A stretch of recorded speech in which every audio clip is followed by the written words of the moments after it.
Check out how cute that block is. That's what we're going to sew today. Hey, I'm Becky from Patchwork Posse and my online quilt group, Patchworkers Plus, where I help you finish what you start, use what you have, and build friendships without even leaving your sewing room, all in the virtual world. There's a link in the description to get more information on how you can sew along with us.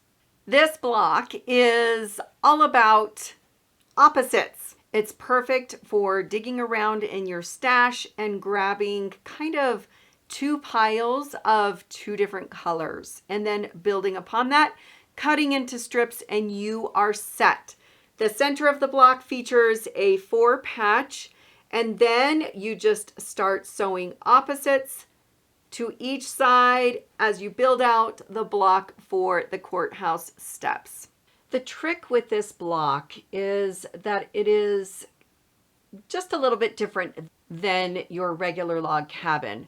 Whereas once we build our center, instead of working around the log cabin, we are going to sew opposites. And so we're going to build opposites to each side. You can kind of play with your fabric. Usually they match. I ran out of pink, so I went with a background color. It's a little lighter than I would probably prefer for this block, but I didn't want to have two fabrics next to each other. So this is how it turned out.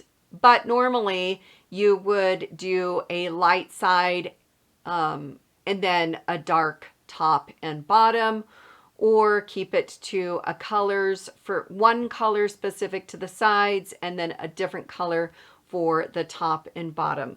So to start the block, we are simply going to sew this 4 patch, and then we can start adding our opposite sides. Check the link in the description for a printable version, as well as all of the instructions and the sizes that you need to cut your strips into for this size of block.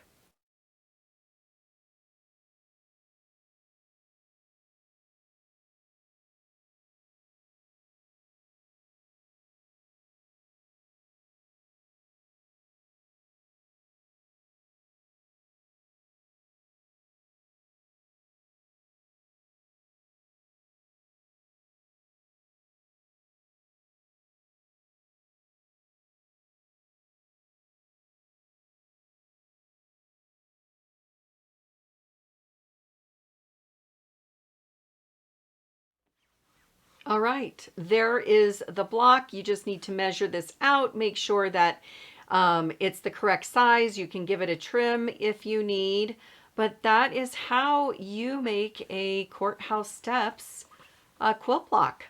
It's not as hard as you think.